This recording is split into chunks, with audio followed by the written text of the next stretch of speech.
प्रायोजक है Ravi trading company. Sai प्रणाम। सिटी वन में आपका स्वागत है। आप देख रहे हैं दिन भर। मैं हूं सुजीत सिंह। आगे बढ़ने से पहले दर्शकों से एक अपील। कोरोना महामारी के बढ़ते हुए संक्रमितों की संख्या को देखते हुए कोविड प्रोटोकॉल का करें पालन, साथ ही अपने परिवारजनों को रखें सुरक्षित। अब एक नजर सुर्खियों पर। भाजपा के स्थापना दिवस पर पार्टी कार्यालय पर पीएम ने वीडियो कॉन्फ्रेंसिंग के माध्यम से कार्यकर्ताओं को किया संबोधित। एडीजी जोन ने दी जानकारी। कहा, पंचायत चुनाव के दृष्टिगत सील रहेंगी जनपद की सीमाएं। आगामी 15 अप्रैल को होने वाले मतदान को लेकर बड़ी संख्या में कर्मचारियों को विभिन्न जगहों पर किया गया प्रशिक्षित। वरिष्ठ पुलिस अधीक्षक ने पंचायत चुनाव के दृष्टिगत हरपुर, बुधहट सहित विभिन्न थानों का किया निरीक्षण। जनपद में धारा 144 लागू। एडीएम सिटी ने कहा, पूर्व की तरह कोविड-19 प्रोटोकॉल के नियमों का करना होगा सभी को पालन। कोरोना पर रोकथाम के लिए 8 अप्रैल से विशेष समूह का होगा वैक्सीनेशन। पंचायत चुनाव के मद्देनजर एसपी सिटी ने एसएसपी के जवानों के साथ पैदल गश्त कर आमजन को कराया सुरक्षा का एहसास। शाहपुर थाना क्षेत्र में सर्राफा व्यवसायी की बाइक में टंगे झोले को लेकर फरार हुए टप्पेबाज। 70 सालों बाद वनटांगियों को मिला अधिकार, पहली बार चुनेंगे प्रधान। आबकारी विभाग ने राजघाट थाना क्षेत्र के विभिन्न संदिग्ध स्थलों पर छापेमारी कर 110 लीटर अवैध शराब को किया जब्त। कोविड-19 के बढ़ते प्रकोप पर रोकथाम के लिए स्वास्थ्य विभाग ने जनपद में 115 स्थानों पर चलाया टीकाकरण अभियान। कलेक्ट्रेट सभागार में एडीएम सिटी ने अभिलेखागार के वरिष्ठ सहायक के सेवानिवृत्त होने पर माला पहनाकर व अंग वस्त्र देते हुए दी भावभीनी विदाई। शाहपुर थाने की पुलिस ने चोरी की घटनाओं को अंजाम देने वाले गिरोह के 6 सदस्यों को किया गिरफ्तार। ऊंचाई में विश्व के चौथे पर्वत लहुत्से को फतह करने के बाद 5 अप्रैल को गोरखपुर पहुंची पर्वतारोही शिवांगी। अखिल भारतीय विद्यार्थी परिषद ने किया स्टेशन पर स्वागत। चंद्रकांति रमावती देवी आर्य महिला पीजी कॉलेज का वार्षिकोत्सव एवं अलंकरण समारोह पूरी भव्यता के साथ हुआ संपन्न। और डिस्ट्रिक्ट फुटबॉल एसोसिएशन के तत्वावधान में क्षेत्रीय क्रीड़ांगन में फुटबॉल मैच का हुआ शुभारंभ।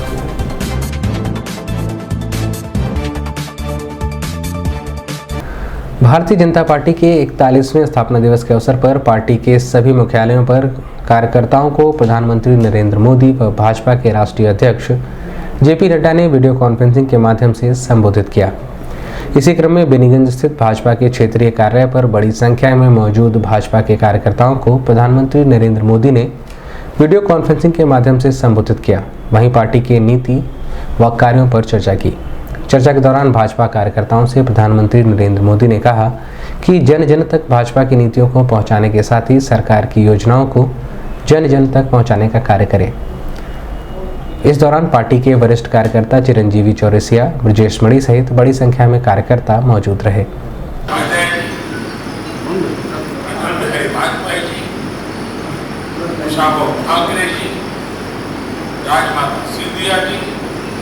ऐसे अनगिनत महान व्यक्तित्वों को बीजेपी के प्रत्येक कार्यकर्ता की तरफ से मैं आदरपूर्वक श्रद्धांजलि देता हूँ, श्रद्धासुमन अर्पित करता हूँ।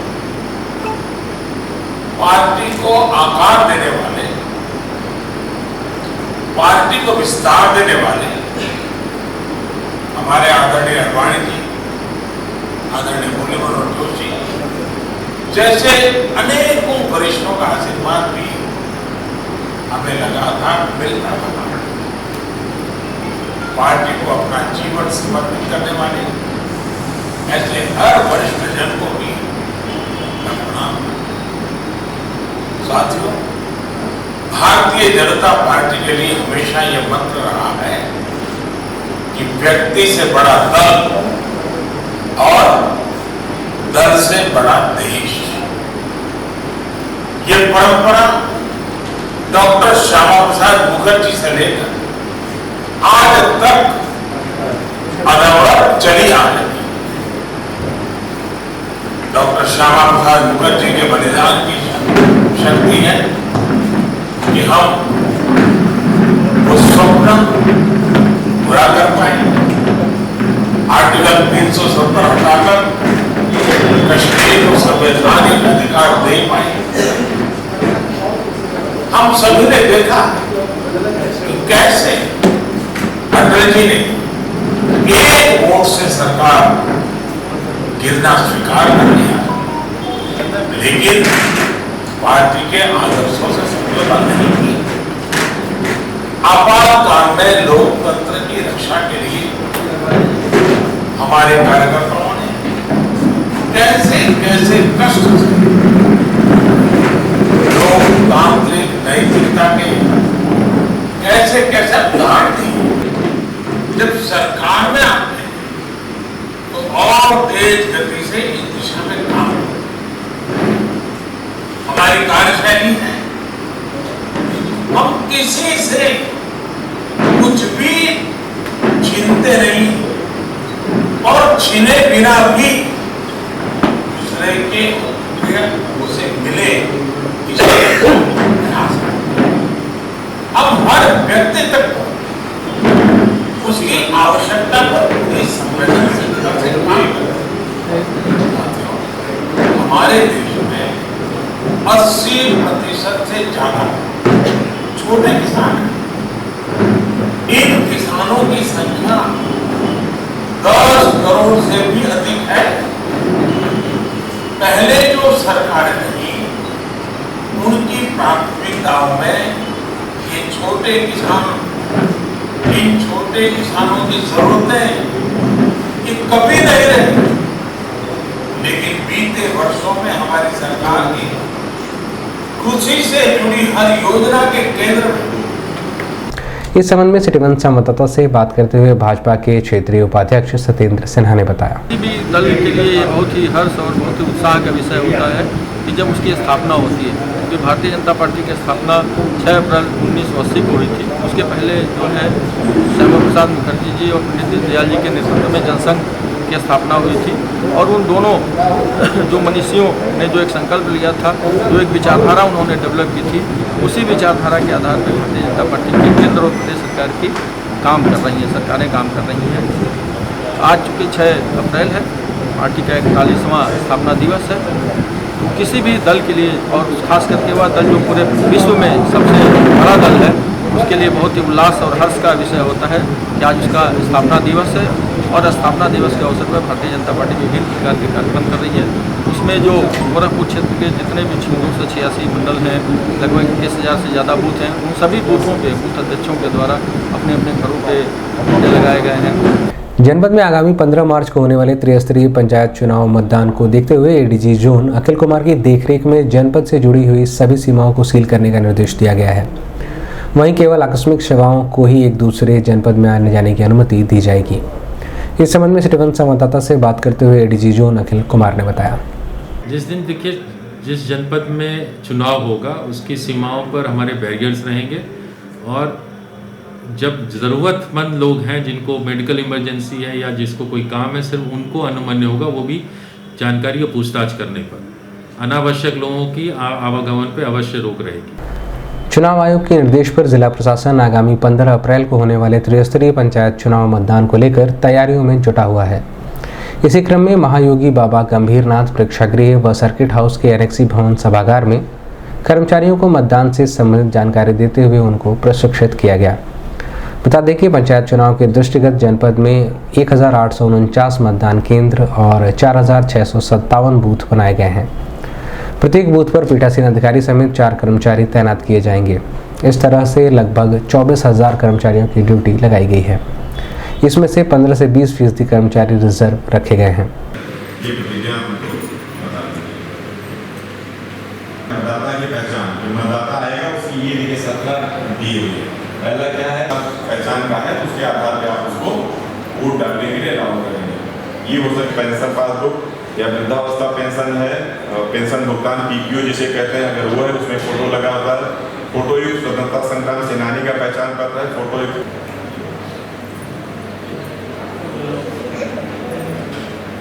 ठीक है, आपने खोल लिया। इसके बाद जब आपको वोटिंग के लिए बंद करना है तो इसको 90 डिग्री पुनः ये करना है।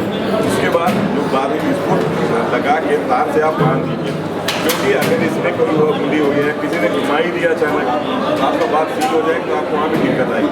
इसको आप तार से तार डाल के बढ़िया बांध दीजिए, और जब आपका वोट खत्म हो जाए, वोटिंग पूरी हो जाए, तो इसको आप तार खोल लीजिएगा।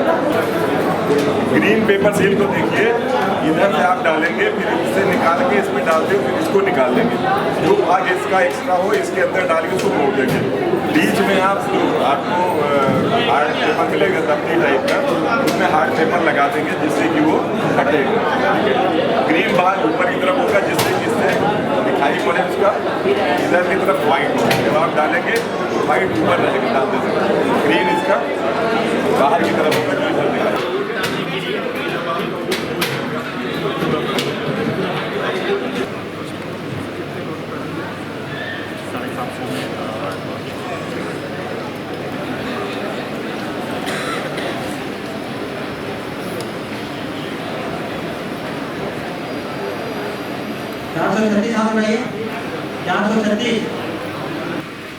सेम फर्स्ट मीटिंग की तरफ से आप जैसे इस तरफ से सभी लोग एंट्री किए हैं, प्रशिक्षण के बाद से आप इस गेट से बाहर जाएंगे और जो बैलेट बॉक्स ऊपर में बैठने में कुछ प्रॉब्लम है, इलेक्ट्रॉनिक वोटिंग मशीन पे है। इस कारण से जो हमारे पास कर्मचारी है और जो रिक्वायरमेंट है उसमें डिफरेंस नहीं है, इसलिए सबको ड्यूटी करनी पड़ेगी। इसके बावजूद भी जो एब्सेंट है, आज हम लोग उसका ऑर्डर कर रहे हैं कि एक दिन की तनख्वाह काट दी जाए और ब्रेक इन सर्विस दे दिया जाए। मैंने सबसे पहले आके टेंडर्स के पूछा, डीएम साहब के क्लियर सख्त निर्देश, और जो ड्यूटी नहीं करने आएगा हम एफआईआर कराएंगे, ये मैं क्लियर कर देता हूँ। तो इसलिए ड्यूटी करिए, किसी भी हालत में हम ड्यूटी नहीं काटेंगे। दूसरा, अपनी पार्टी को जान लीजिए, सेक्टर मजिस्ट्रेट के थ्रू जो ये पीपीटी है ये आप तक पहुंच जाएगी सबके पास। अपना प्रशिक्षण सही तरीके से कर लीजिए। और इस बार इतना हमने किया है कि ड्यूटी बहुत ही जो है बहुत संक्षिप्त है आप लोग की। आज ट्रेनिंग है, 14 को 2 घंटे लगेंगे या 3 घंटे, और उसके बाद 15 की ड्यूटी है। बस बहुत लंबा चौड़ा काम नहीं है, बहुत शॉर्ट है। तो इसलिए उम्मीद रहेगी कि सब लोग अच्छी ड्यूटी करेंगे और बहुत अच्छे से इस इलेक्शन को निष्पक्ष तरीके से करवाएंगे। आई होप सबको क्लियर रहेगा। और ये मैसेज अपने साथियों को दे दीजिए जो नहीं आए। और अभी ये लिस्ट हम लोग पहले मीटिंग की बना रहे हैं, उसमें जो नाम आ रहे हैं हम लोग क्लियर कर देंगे कैसे ड्यूटी लगेगी, ये क्लियर। और अच्छे से ट्रेनिंग करिए और चीज़ों को समझिए। इस संबंध में सीडीओ इंद्रजीत सिंह व मास्टर ट्रेनिंग सहायक निदेशक मत्स्य AK शुक्ला ने बताया। हाँ, ये जो अभी ट्रेनिंग चल रही है, इसमें जो पीठासीन है जो उस दिन जाके मतदान कराएंगे, बूथ पे जाके उन सारों को फेजेस में हजार लोगों को बुला के हम लोग ट्रेनिंग दे रहे हैं। सर, क्या इंस्ट्रक्शन दिए गए हैं, कैसे मतदान? इंस्ट्रक्शन क्लियर है कि ड्यूटी सबको करना है। कोई भी अगर ड्यूटी में कोई कोताही करेगा, ट्रेनिंग सही तरीके से नहीं करेगा या ड्यूटी के दिन एब्सेंट रहेगा तो सख्त कार्रवाई होगी, जिसमें हम लोग विभागीय कार्रवाई से लेके जो जिस दिन वो ड्यूटी पे नहीं रिस्पॉन्ड कर रहा है उस दिन की तनख्वाह काटने से लेके ब्रेक इन सर्विस से लेके अगर बहुत एक्सट्रीम कंडीशन हुई तो FIR भी हम लोग दर्ज करा देंगे। सर, जो बैलेट बॉक्स है और तमाम चीज़ें, इनके बारे में क्या बताएंगे? बैलेट बॉक्स का कैसे उसको ओपन करना है, कैसे सील करना है, वो सब चीज़ों को लेके, मतपत्रों को लेके, और जो हमारे प्रधानी के इलेक्शन है, BDC के हैं, जिला पंचायत के हैं, हर जो चारों फेज़ है, चारों के बारे में विस्तृत ट्रेनिंग दी जा रही है। किसी भी तरह की कोई कमी नहीं छोड़ी जा रही है इसमें। सर, कितना संवेदनशील ये चुनाव होता है? संवेदनशील इसलिए क्योंकि इसको बहुत ही शिद्दत के साथ गांव स्तर पे इसको लड़ा जाता है, और जो इसमें वोटिंग परसेंटेज है वो 90% तक भी चली जाती है, कहीं उससे भी ऊपर चली जाती है। तो इसके कारण ये जो है इलेक्शन एक बहुत इम्पॉर्टेंट ग्रास रूट का इलेक्शन हो जाता है। तो इसलिए इसकी जो संवेदनशीलता है बहुत मतलब अच्छे से जानने की ज़रूरत है। आज पोलिंग पार्टी के सभी लोग आए हुए थे, चारों उसमें, जिसमें पीठासीन अधिकारी, मतदान अधिकारी प्रथम, द्वितीय और तृतीय, उनकी क्या ड्यूटियां हैं, मतदान के समय वहां पहुंचकर क्या करना है, कैसे अपने बैलेट पेपर का मिलान करना है, सामग्री का मिलान कैसे करना है, और निर्वाचन के वहाँ पे जब मतदान होगा तो मतदान के दौरान किस तरह से अपने कर्तव्यों का निर्वहन करना है, इसके बारे में उन्हें विस्तृत जानकारी दे दी गई है, जिससे उनको पूरी तरह से बैलेट बॉक्स खोलने और बंद करने का तरीका भी उनको अलग से बता दिया गया है। क्या क्या सावधानियां रखनी है, चैलेंज वोट क्या होता है, टेंडर वोट क्या होता है, उसके बारे में कैसे निर्णय लेना है, इस सब की संपूर्ण जानकारी उनको दे दी गई है। सर, एक समस्या आई है मीटिंग के दौरान कि जो कर्मी ड्यूटी पर रहेंगे वो मतदान कैसे करेंगे? इसके संबंध में उच्च स्तर अधिकारियों को अवगत करा दिया जाएगा, उनके स्तर से निर्णय ले लिया जाएगा। वरिष्ठ पुलिस अधीक्षक दिनेश कुमार पी ने आगामी पंचायत चुनाव के दृष्टिगत सोमवार की देर शाम हरपुर बुधहट सहजनवा एवं गीडा थाने का औचक निरीक्षण कर चुनाव से संबंधित तैयारियों के संबंध में जानकारी प्राप्त की।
शासन द्वारा प्रदेश में तेजी के साथ वापस आ रहे कोरोना वायरस पर नियंत्रण के लिए कोविड-19 प्रोटोकॉल के तहत धारा 144 लागू की गई है।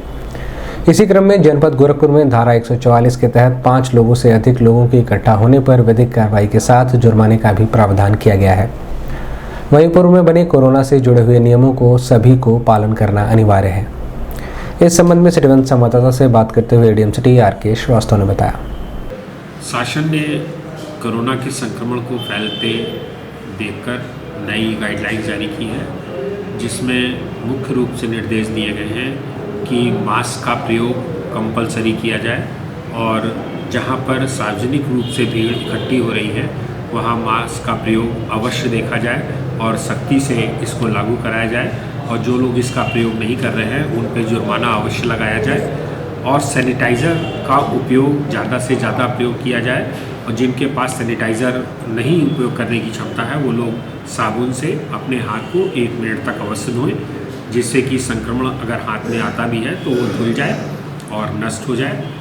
इसके अलावा सोशल डिस्टेंस 2 मीटर का मेंटेन कराया जाए, जिससे कि संक्रमण फैलने से रोका जा सके। इस सार्वजनिक फंक्शन में अधिकतम 100 लोगों की अनुमति शासन द्वारा दी गई है और वहाँ पर भी सोशल डिस्टेंस के हिसाब से ही ये अनुमति दी जाएगी। जनपद का स्वास्थ्य विभाग लगातार वैश्विक महामारी कोरोना वायरस की रोकथाम के लिए वैक्सीनेशन की प्रक्रिया निरंतर जारी रखे हुए है।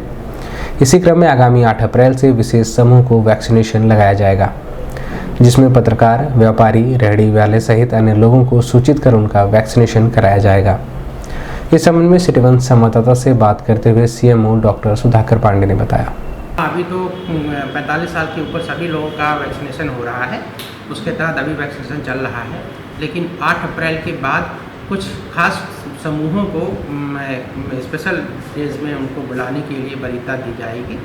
पब्लिक भी उसमें वैक्सीनेशन कराएगी, लेकिन बैंक कर्मी हो गए, रेवड़ी वाले हो गए, व्यापारी संघ हो गया, मीडिया कर्मी हो गए, तो उनके लिए स्पेशल दिन निर्धारित कर दिया गया है। उस निर्धारित दिन में वो लोग आएंगे और वैक्सीनेशन कराएंगे। साथ साथ जो पब्लिक जो आती है वो भी वैक्सीनेशन कराएंगे। अलग अलग दिन निर्धारित किया गया है। वैसे तो वो कभी भी चाहे वो लगवा सकते हैं, इंडिविजुअली आके कभी भी लगवा सकते हैं, लेकिन एक विशेष सम्मान देने की बात हुई है कि पर्टिकुलर दिन में इन लोगों को बुलाया जाए और सम्मानित करके उनको उसका टीकाकरण किया जाएगा। त्रिस्तरीय पंचायत चुनाव को सकुशल संपन्न कराने के लिए जिला व पुलिस प्रशासन ने संयुक्त रूप से एसपी सिटी सोनम कुमार के नेतृत्व में मोतीराम अड्डा से खोराबार तक पैदल गश्त कर आमजन में सुरक्षा का एहसास कराया। इस दौरान तहसीलदार सदर डॉक्टर संजीव दीक्षित, क्षेत्राधिकारी अजय कुमार सिंह, थाना प्रभारी खोराबार नासिर हुसैन सहित एसएसबी फोर्स के जवान मौजूद रहे। 75,000 रुपये गाड़ियों के चुनाव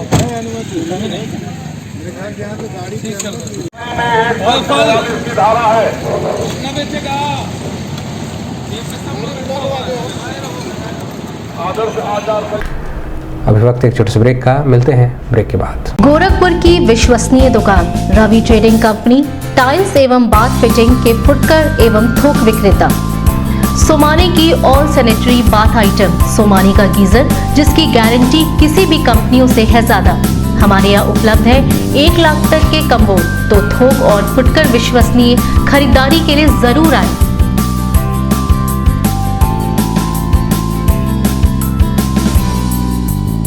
Ravi trading company, mobile number 9450144390।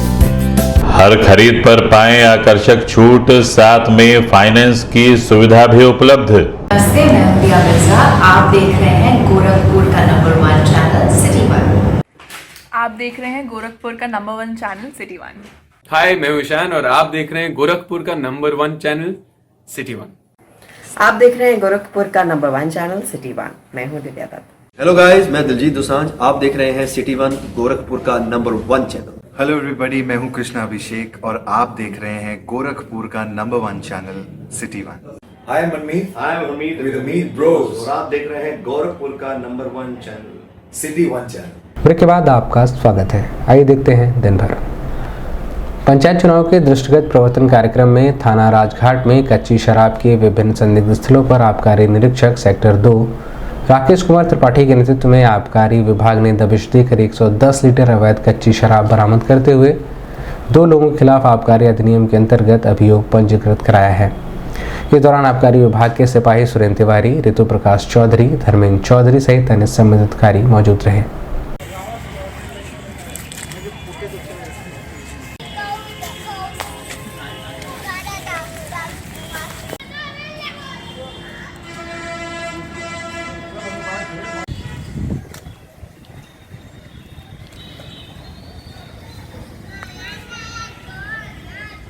इस संबंध में सिटी 1 समाचार से बात करते हुए आबकारी कार्य निरीक्षक सेक्टर 2 राकेश कुमार त्रिपाठी ने बताया। अधिकारी महोदय के निर्देश पर जनपद गोरखपुर में अवैध शराब के विरुद्ध लगातार प्रवर्तन कार्य किया जा रहा है। उसी के क्रम में आज की भी कार्रवाई हुई है। आबकारी विभाग और पुलिस चौकी इंचार्ज जो है ट्रांसपोर्ट नगर, उनके साथ जो है चकला अव्वल में दबिश की कार्रवाई की गई है। 110 लीटर अवैध कच्ची शराब बरामद किया गया है और 2 लोग के विरुद्ध जो है थाना राजघाट में मुकदमा पंजीकृत किया गया है। लगातार जो है हम लोग की जो लगातार ये कार्रवाई, उससे कच्ची शराब में जो है बहुत गिरावट आई है। मतलब बहुत कम उसका बिक्री हो रही, कहीं कहीं जो है ही अब उसका जो है सुनने शिकायत आ रही है और जहाँ पर भी शिकायत आ रही है हम लोग वहाँ पे प्रभावी प्रवर्तन कार्य कर रहे हैं। जितने भी संदिग्ध स्थल हैं वहाँ पे भी हम लोग रूटीन वे में गाँव का मुआयना कर रहे हैं, गाँव पे जा रहे हैं। अभी आबकारी और पुलिस की संयुक्त जो है बैठक भी हुई है चौकीदारों के साथ। वहाँ पे भी हम लोग चौकीदारों से संपर्क स्थापित कर रहे हैं, गांव के संभ्रांत लोगों से संपर्क स्थापित कर रहे हैं और गांव के कोटेदारों से संपर्क स्थापित कर रहे हैं। और जहाँ भी अवैध शराब के बारे में कोई भी गतिविधि की सूचना हम लोग को मिल रही है वहाँ पर हम लोग जो है प्रवर्तन कार्य कर रहे हैं। यूपी के मुख्यमंत्री योगी आदित्यनाथ ने जनपद के वनटांगिया गाँवों को राजस्व ग्राम घोषित कर उन्हें आज़ाद देश में मिलने वाली सभी बुनियादी सुविधाएं उपलब्ध कराकर विकास की मुख्यधारा से जोड़ने का कार्य किया है। इस बार के त्रिस्तरीय पंचायत चुनाव में वनटांगिया ग्राम के लोग 70 वर्षों बाद अपने मत का प्रयोग करते हुए प्रधान चुनाव में अपनी भागीदारी को सुनिश्चित कर सकेंगे। यहाँ बता दें कि वनटांगिया गांवों की तस्वीर और तकदीर दोनों ही बदली है। आवास, सड़क, बिजली, पानी, स्कूल, आंगनबाड़ी केंद्र, शुद्ध पेयजल के साथ ही कृषि योग्य भूमि, आधार कार्ड, राशन कार्ड और सरकार से मिलने वाले हर सुख सुविधाओं से इन्हें सुसज्जित किया गया है, जिससे वनटांगिया ग्रामवासी पिछले कई वर्षों से वंचित थे।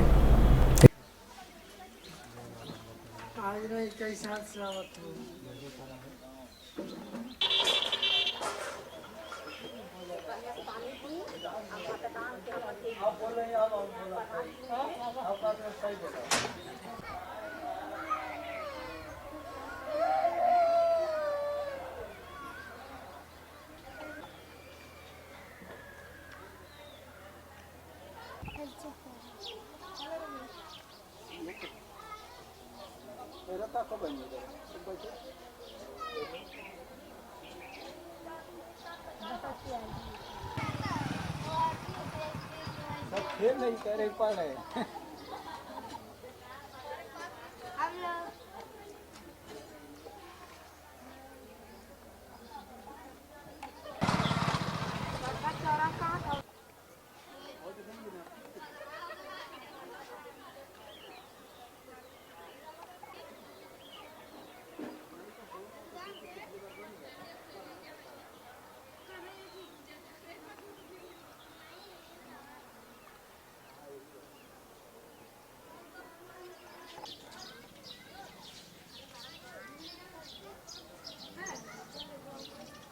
इस संबंध में बात करते हुए वनटांगिया ग्रामवासियों ने बताया, मुझे तो आज तक उम्मीद नहीं था, लेकिन 70 साल पूर्व कोई सरकार ने नहीं देखा। हम लोग के गांव के बीच में जिस तरीके से थे, शायद उस तरीके से तो कोई बधुआ मजदूर ही रहते थे, लेकिन आज 19/10/2017 को राजस्व गांव जब घोषित होता है उत्तर प्रदेश के यशस्वी मुख्यमंत्री जी के द्वारा, तो आज मुझे स्वतंत्रता के आधार पर एक ग्राम पंचायत का अधिकार आज मेरे सामने नज़र में दिखाई दे रहा है। मैं स्वतंत्रता के रूप में मैं पहली बार ये राजस्व गांव ग्राम पंचायत का मैं प्रधान चुन रहा हूँ। हाँ, अब की बार हम लोग के मिला है, बहुत खुशी की बात ही है। हम लोग चाहते हैं कि हमारे गांव में सहमत से पूरा हमारा मतदान यहाँ हो जाए। जनता लोग सब लोग सहयोग दें कि हमारी नेता आगे निकले और पूरा काम करा में भी। बाबा तो बहुत कुछ करा दे हैं, अभी हम लोग चाहते हैं कि हम जितना बाकी काम है हमारा मुखिया जो है राम गणेश है। शाहपुर थाना क्षेत्र के जेल चौकी के गीता वाटिका कैंसर अस्पताल के पास मंगलवार की सुबह सराफा कारोबारी के बाइक में टंगे झोले को लेकर टप्पेबाज सरेराह फरार हो गए। झोले में लगभग 600 ग्राम चांदी और 80 ग्राम सोने के जेवरात थे। सूचना मिलते ही मौके पर जेल चौकी इंचार्ज व शाहपुर थाना प्रभारी ने घटनास्थल पर पहुंचकर घटना से निरीक्षण कर पीड़ित से वार्ता की। वहीं वरिष्ठ पुलिस अधीक्षक दिनेश कुमार पी ने भी घटनास्थल का निरीक्षण कर सीसीटीवी कैमरे की मदद से आरोपियों की गिरफ्तारी के लिए टीम गठित कर दी है। इससे पहले किसी का गाड़ी पर सोनार की गाड़ी धीरे से पंचर कर दिया और कैसे वो गाड़ी जो आज की घटना में बता दो, एक मोटरसाइकिल सोनार की घर रखी किया हुआ था, जैसे घर से निकला उसकी बाइक हैंडल में वो मनुष्य जो कहीं आपको गाड़ी में वो लग रहा है, ये लग रहा है, तो आप बैग भी लेके घर के अंदर चले जाओ, बैग छोड़ के मत जाओ। तो ये थोड़ा सा सांवले रंग के, थोड़ा सा कालापन हो तो काला रंग के हो सकते हैं। ये क्योंकि हम बाहर का लेंगे पकड़ने में थोड़ा हो सकता है, वक्त लग जाए 2-4 दिन 10 दिन, तब तक हम लोगों को अपने को सुरक्षित रखना है। डरने की कोई आवश्यकता नहीं है। हमें हमारे अपने सतर्कता, जो सबसे कम सतर्क होगा वो पीड़ित हो जाएगा, जो ज्यादा सतर्क। कोविड-19 के बढ़ते प्रकोप पर रोकथाम के लिए स्वास्थ्य विभाग जनपद में 115 स्थानों पर टीकाकरण अभियान चला रहा है, जिसमें 80 सरकारी CSC, PSC, निःशुल्क कोविड-19 सेंटर व जिला अस्पतालों में निःशुल्क टीकाकरण किया जा रहा है। वहीं चिन्हित प्राइवेट अस्पतालों में भी वैक्सीनेशन की प्रक्रिया लगातार जारी है। इस संबंध में सिटी 1 संवाददाता से बात करते हुए CMO डॉक्टर सुधाकर पांडे ने बताया, हमारे प्राइवेट और सरकारी दोनों मिलाकर के 115 जगहों पर टीकाकरण चल रहा है। गवर्नमेंट में हमारे जो 80 से ज़्यादा सेंटर्स चल रहे हैं, जिसमें कि सभी स्थलों पर निःशुल्क टीकाकरण हो रहा है। और प्राइवेट में 40 सेंटर, लगभग 40 सेंटर हमारे टीकाकरण कर रहे हैं, जो 250 रुपये प्रति डोज के हिसाब से शुल्क चार्ज करेंगे और उसका टीकाकरण कराएंगे। संख्या कल हमने टीकाकरण 10-10,500 लोगों का टीकाकरण किया, उसी तरह से आज भी हमें 10,500 के ऊपर ही टीकाकरण करना है। संक्रमण की भी संख्याएं बढ़ रही हैं, तो हमें जल्दी से जल्दी सबको टीकाकरण करा लेना है, जिससे कि मॉर्टेलिटी रेट हम कम कर सकें। टीकाकरण के बाद भी कोरोना हो सकता है, लेकिन उसमें कैजुअलिटी नहीं होगी, मॉर्टेलिटी रेट बहुत कम हो जाती है। तो सभी लोगों को कहते हैं कि मगाह करते हैं कि सब लोग टीकाकरण करा लें। 45 साल के ऊपर का ही लोगों का टीकाकरण हो रहा है। जैसे हम इस फेज़ को ख़त्म कर लेंगे, बाकी फेज़ को बुलाएंगे तो उनका टीकाकरण हो जाएगा। कलेक्टर सभागार में सेवानिवृत्त हुए अभिलेखागार के वरिष्ठ सहायक अब्दुल कलाम के सम्मान में EDM सिटी RK श्रीवास्तव की अध्यक्षता में विदाई सम्मान समारोह का आयोजन किया गया। वहीं मौजूद अन्य कर्मचारियों ने भी सेवानिवृत्त हुए कर्मचारी को अंगवस्त्र व माला पहनाकर उन्हें सम्मानित करते हुए उनके उज्जवल भविष्य की कामना की।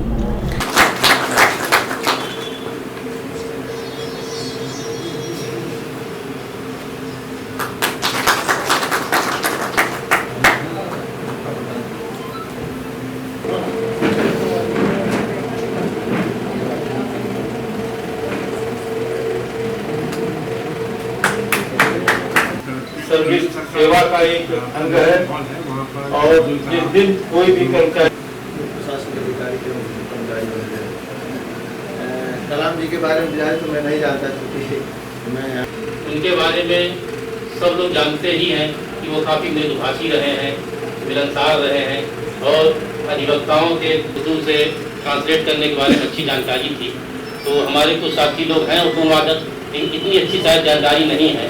तो वर्ष 95 में इनकी नियुक्ति हुई थी और हमारे साथ तो संभवतः नहीं रहे।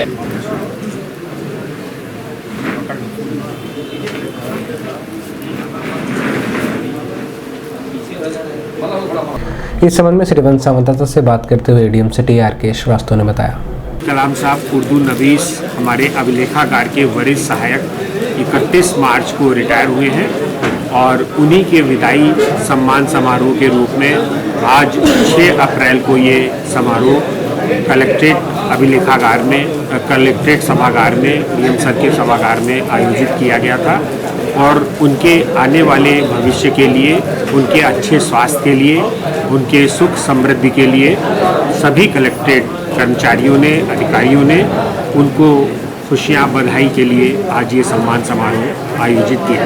सराफा कारोबारियों व चोरी की घटनाओं को अंजाम देने वाले गिरोह को शाहपुर थाने की पुलिस ने सराफा कारोबारी समेत गिरोह के 6 लोगों को गिरफ्तार किया है।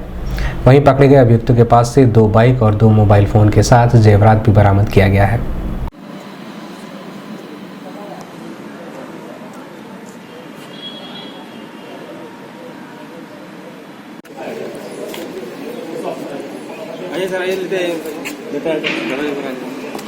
एसआई साहब कहाँ है? एसआई साहब ऐसा है ना कि गाड़ी देखने गलत करा दी और साउंड लेकर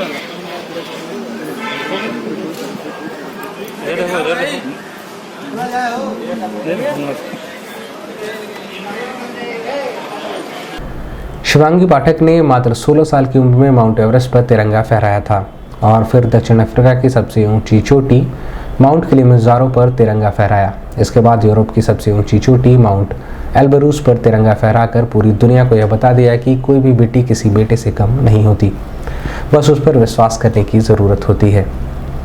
भारत की बेटी ने एक बार फिर से विश्व कीर्तिमान स्थापित करने के लिए विश्व की 4थी सबसे ऊंची चोटी माउंट लहोत्से पर चढ़ाई करने के लिए हरियाणा से गोरखपुर के रास्ते नेपाल के लिए रवाना हुई हैं। इस चोटी की ऊंचाई 8,516 मीटर है, जिसको विजय प्राप्त करके उस पर भारत की आन बान शान तिरंगा लहराकर वह वापस आने वाली हैं। इस बेटी का स्वागत गोरखपुर रेलवे स्टेशन पर अखिल भारतीय विद्यार्थी परिषद ने किया।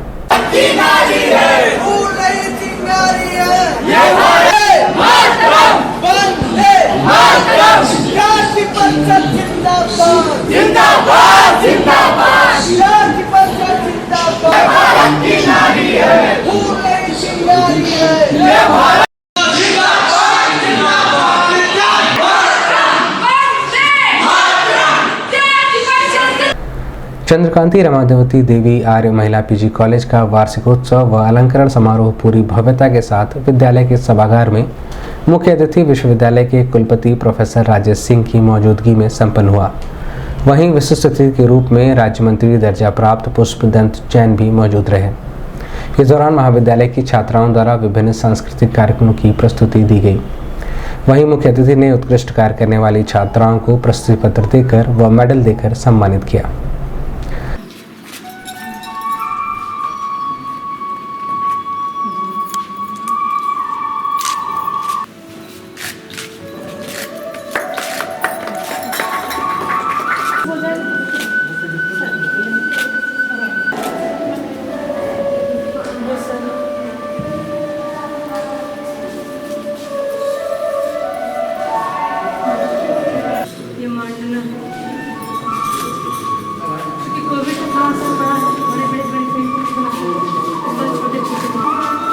ये ललित कला अकादमी इसे महिला सशक्तिकरण गोरखपुर में सर्वप्रथम मैं doctor Rekha Srivastava, assistant professor M Ed department, आप सभी का पूरे महाविद्यालय बीएड, एमएड, बीएससी गृह विज्ञान और बीकॉम आदि कार्यक्रमों के साथ करने तथा उस पर खरा उतरने की दृष्टि से छात्राओं के सर्वांगीण विकास के लक्ष्य को ध्यान में रखते हुए यहाँ एनसीसी, एनएसएस वास्तव में मां सरस्वती के आदेश कुमार गुप्त सर से मैं अनुरोध करती हूँ कि आप विशिष्ट अतिथि महोदय, बड़े ही हर्ष का विषय है जिन्हें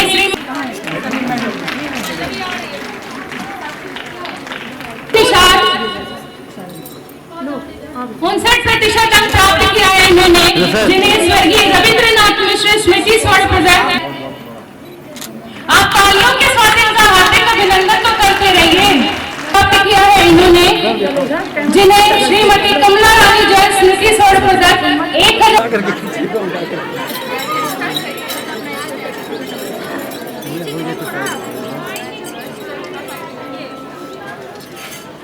इस संबंध में मीडिया कर्मियों से बात करते हुए कुलपति प्रोफेसर राजेश सिंह व महाविद्यालय की प्रथम वर्ष की छात्रा अंकिता यादव ने बताया। एनुअल फंक्शन में आया, बहुत बहुत धन्यवाद सर, अच्छा लगा। बहुत पुराना कॉलेज है और इसको आगे बढ़ाने की जरूरत है। मेरा हर तरह का सहयोग रहेगा, जो भी खासकर महिलाओं के शिक्षा के लिए मैं हमेशा सेंसिटिव रहा हूँ और मैं जरूर से ज़्यादा कोशिश करने की कोशिश करूँगा। जब भी मुझे मौका लगेगा इसका बढ़ावा। कुलपति महोदय की तरफ से एक ऑयल पेंटिंग बनाकर रेखा रानी मैम के सहयोग से वो तैयार हुआ है और वही हमने भेंट किया है, क्योंकि यहाँ पे आने वाले थे गेस्ट ये और मैंने सोचा कि अगर उन्हें ऑयल पेंटिंग देंगे तो का 31वां वार्षिक उत्सव और अलंकरण समारोह है महाविद्यालय में इस समय आयोजित हुआ है, जिसमें आज के मुख्य अतिथि हैं कुलपति दीनदयाल उपाध्याय गोरखपुर विश्वविद्यालय प्रोफेसर राजेश सिंह जी। इस कार्यक्रम में मुख्य रूप से जो साल भर में हम लोगों ने प्रतियोगिताएं कराई हैं उसमें बच्चों को जो है पुरस्कृत और प्रोत्साहित करने की योजना है। डिस्ट्रिक्ट फुटबॉल एसोसिएशन के तत्वावधान में जिला फुटबॉल लीग का आयोजन क्षेत्रीय क्रीड़ांगन में किया गया, जिसमें बतौर मुख्य अतिथि राज्यसभा सांसद जयप्रकाश निषाद ने खिलाड़ियों से परिचय प्राप्त कर फुटबॉल मैच का शुभारंभ किया।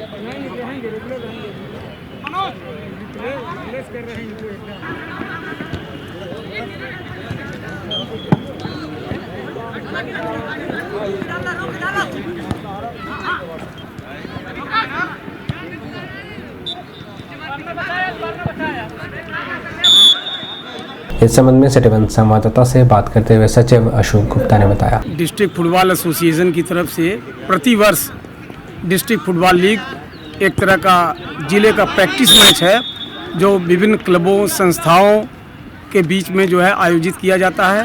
उसी क्रम में आज मतलब अंतर्राष्ट्रीय खेल दिवस के उपलक्ष्य में इसका उद्घाटन हुआ है। माननीय सांसद राज्यसभा श्री जयप्रकाश निषाद जी ने इसका उद्घाटन किया है और जिला फुटबॉल लीग प्रतियोगिता के आयोजन का उद्देश्य ये है कि हमारी प्रतिभाएं जो फुटबॉल में हैं वो बिखर गई थी, उनको एकजुट करना है। और क्योंकि ये बहुत ही सस्ता खेल है और इस खेल में खिलाड़ी भी बहुत ही गरीब तबके से आते हैं और बेहतरीन खेल अगर खेलते हैं तो राष्ट्रीय स्तर पर अंतर्राष्ट्रीय स्तर पर भारत का नाम रोशन करते हैं और खुद रोजी रोजगार भी उनको इसी से मिलता है। दिन भर में बस इतना ही। अगले अंक में आपसे फिर मुलाकात होगी। साईं प्रणाम।